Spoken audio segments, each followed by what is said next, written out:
Yo, what's up mga ka-aircon? Good morning. Bali, at dito kami ngayon sa Grand Oak Ridge. Ngayon, nag-start up na kami. Ayan. Nag-normal operation na rin siya. Ayan. Oh. Tapos, sobrang lamig na yung nagmo-moist na yung suction at yung discharge. Tapos, yung init niya is nasa 38. Then, 7.3 nasa G's. Ayan, kung makita naman po ninyo is okay na yung operation nya, malamig na. Bali yung ginawa namin dito is nire-process na rin namin kasi matagal na rin hindi siya nagagamit. Si Daikin kasi medyo masela yan. Ayan, nire-process, tapos nagpalit kami ng parts ng receiver at EEB. Ayan, yan. Bali ito yung mga kasama ko, sila antimira yan. Ayan, Maserong.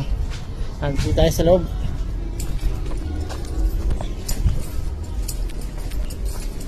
Ano tayo dito?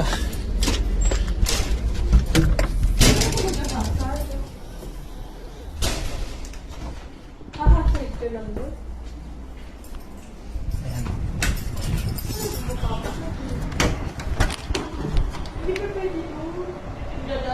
18 12 11 9 7 yan 5 yan. Sobrang lamig na po yan. Daikin na 2.5 HP. Yan po. Thank you. Bali si Master Diyos ang nagana sa akin. Thank you.